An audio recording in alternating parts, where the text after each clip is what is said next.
ആയാലും നമുക്ക് വേറെ വഴിയില്ല. രാത്രി ഒന്ന് വീട്ടിൽ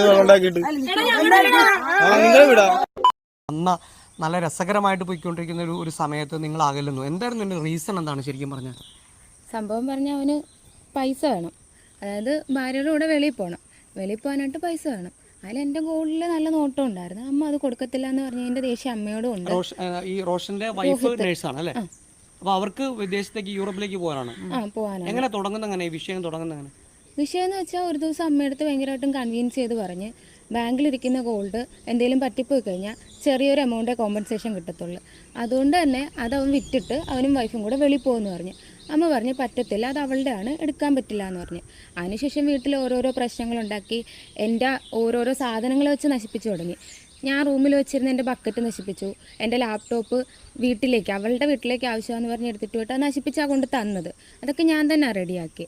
അത് കഴിഞ്ഞിട്ട് ഏപ്രിൽ മാസം 3-നാണ് കറക്റ്റ് ഇവൻ രാവിലെ ഇറങ്ങി വന്ന് മേളിലായവർ കിടന്ന് ഇറങ്ങി വന്നിട്ട് പറഞ്ഞ് ഇവന് ഗോൾഡ്, അതായത് വീടിൻ്റെ പണയക്കരാറ് രോഹിത്തിൻ്റെ പേരിലാണ്. അപ്പോൾ അത് ഇവൻ്റെ അക്കൗണ്ടിൽ തന്നെ ആ പൈസ ഓണർ കൊടുത്താലും തിരിച്ചു വരത്തുള്ളൂ. അതിൽ 2.5 ലക്ഷം രൂപയാണ് രോഹിത്തിൻ്റെ. അത് ബാക്കി അമ്മയുടേതാണ്. അത് ആ വീഡിയോ ഞാൻ എടുത്തത് അവൻ പറയുന്നുണ്ട്. ആ 2.5 ലക്ഷത്തിന് അവൻ കാർ എടുത്തപ്പം എൻ്റെ ഗോൾഡ് പണയം വെച്ചെടുത്ത ആ ഗോൾഡ് അവൻ വിൽക്കണം എന്നും പറഞ്ഞാണ് പ്രശ്നം ഉണ്ടാക്കിയത്. അപ്പോൾ ഇന്നേ വരെ ഞാൻ കണ്ട ഒരാളല്ല എന്നെനിക്ക് മനസ്സിലായി. എൻ്റെ അടുത്ത് ഈ പറഞ്ഞ കണക്ക് ഭയങ്കര വാഗ്ദാനങ്ങളൊക്കെ തന്നാണ് ഈ പറയുന്ന ഇവൻ്റെ കമ്പനിയിലോട്ട് എന്നെ കൊണ്ടുപോയത്. ഞാൻ കുറേ വെയിലും മഴയൊക്കെ നനഞ്ഞിട്ടുണ്ട്. ഈ ഗ്രീൻ ഹൗസിന്റെ കമ്പനിയുടെ ഒരു പാർട്ട്ണർ ആണോ? പാർട്ട്ണർ ആയിരുന്നു. ഈ പ്രശ്നത്തിന് ശേഷം, അതായത് ഈ 3-ാം തീയതി എന്നെ ഉപദ്രവിച്ചതിനൊക്കെ ശേഷം പിന്നെയും പ്രശ്നം ഉണ്ടാക്കിയപ്പോൾ ഞങ്ങൾ പോലീസ് സ്റ്റേഷനിൽ പോയിട്ടുണ്ടായിരുന്നു. അവിടെ വെച്ച് ഒത്തുതീർപ്പാക്കിയപ്പം പണയക്കരാർ അമ്മയുടെ പേരിലോട്ട് മാറ്റിയെടുക്കണമെങ്കിലും വിറ്റതിൻ്റെ ബാക്കി ഗോൾഡ് തരണമെന്നുണ്ടെങ്കിലും ഇവൻ്റെ ഈ കമ്പനിയുടെ ഓണർഷിപ്പ് ഇവൻ്റെ വൈഫിൻ്റെ പേരിലോട്ട് മാറ്റണമെന്നും പറഞ്ഞ് അവിടെ വെച്ച് പറഞ്ഞു. അവിടെ വെച്ച് ഞാൻ ഒപ്പിട്ട് കൊടുത്തു. ഞാൻ കൊടുത്തിരുന്ന 3000 രൂപ തിരിച്ചു തന്നു. പക്ഷേ ഡിവിഡൻ്റ് ഒന്നും തന്നിട്ടില്ലെന്ന് പറഞ്ഞാൽ സത്യം തന്നെ. കാരണം ഇവൻ സ്ക്രീൻഷോട്ടൊക്കെ കാണിച്ചിട്ടുണ്ട് എന്തോ എനിക്ക് തന്നെന്നും പറഞ്ഞ്. അത് ഞാൻ പണിയെടുത്ത പൈസയാണ് കേട്ടോ. കാരണം ഫെബ്രുവരി 5-നാണ് തന്നത്. ഏപ്രിൽ 3-നാണ് എന്നെ ഉപദ്രവിച്ചതും ഞാൻ ആ വീഡിയോ എടുത്തതും. ആ വീഡിയോ കണ്ടിട്ട് തന്നെ എന്നെ ഉപദ്രവിച്ചത്.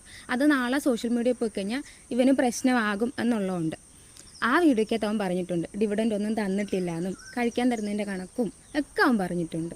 എന്നോട്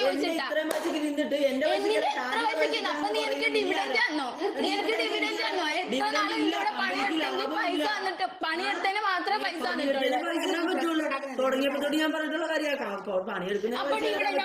30% ഷെയർ ഉണ്ട്. 10 രൂപ ഡിവിഡന്റ് തന്നിട്ടില്ല.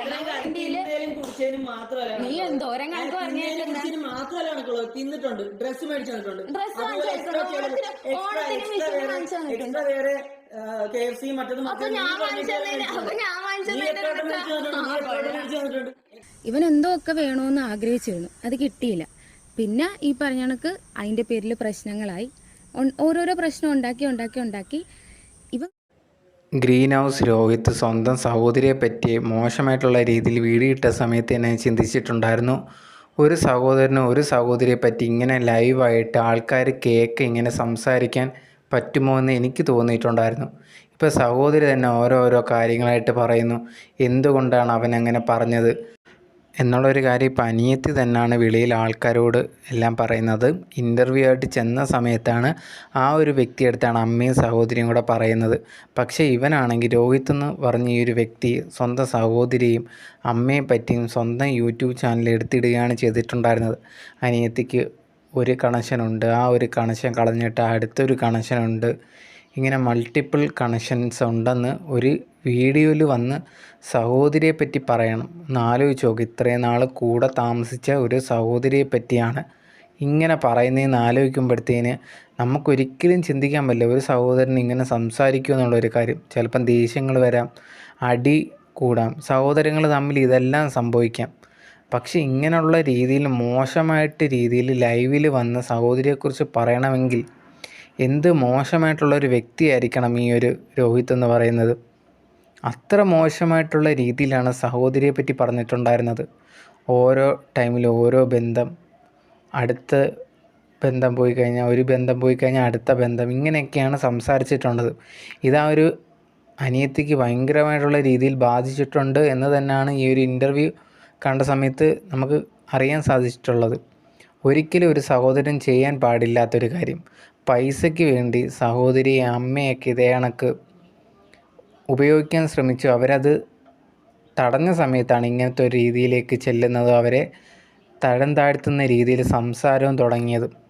അത് ലൈവായിട്ടിട്ട് ഇവർ തന്നെ പറയുന്നു, അമ്മയും ഒരു സഹോദരി പറയുന്നുണ്ട്, നമുക്കിങ്ങനെ സോഷ്യൽ മീഡിയ ഒന്നും ഇല്ലാത്തതുകൊണ്ട് നമുക്കിതിനെക്കുറിച്ച് പറയാൻ പറ്റുന്നില്ല. പക്ഷേ ഞാൻ വീഡിയോസൊക്കെ കുറച്ച് എടുത്തിട്ടുണ്ടായിരുന്നു. അതിൻ്റെ കുറച്ച് ക്ലിപ്സാണ് നിങ്ങൾ കണ്ടത്. ഈ ഒരു കാര്യത്തിൽ രോഹിത് എന്തെന്ന് പറഞ്ഞാൽ എനിക്ക് ഇവർ ഒരു അമ്മയുടെയും സഹോദരിയും പറഞ്ഞതിൽ എന്തൊക്കെയോ കുറച്ച് ന്യായമുണ്ടെന്ന് തോന്നുന്നു. എനിക്ക് അവരെ കൂടെ നിൽക്കാനാണെന്ന് തോന്നുന്നത്. ഈ ഒരു വീഡിയോ നിങ്ങൾക്ക് ഇതിനെപ്പറ്റി ഇഷ്യൂസ് എല്ലാം അറിയുന്നവരാണ്. നിങ്ങൾക്ക് എന്താണ് ഇതിനെക്കുറിച്ചുള്ള ഒരു ഒപ്പീനിയൻ എന്നുള്ളത് കമൻറ്റ് ബോക്സിൽ മറക്കാതെ കമൻറ്റായിട്ട് രേഖപ്പെടുത്തുക. അതുപോലെ തന്നെ നമ്മുടെ ഈ ഒരു വീഡിയോ ലൈക്ക് ചെയ്യുക. അതുപോലെ തന്നെ മറക്കാതെ ചാനൽ സബ്സ്ക്രൈബ് ചെയ്യുക. എന്നാൽ മാത്രമേ ഇനി ഇടുന്ന വീഡിയോസ് നിങ്ങളിലേക്ക് എത്തത്തുള്ളൂ. Okay, by.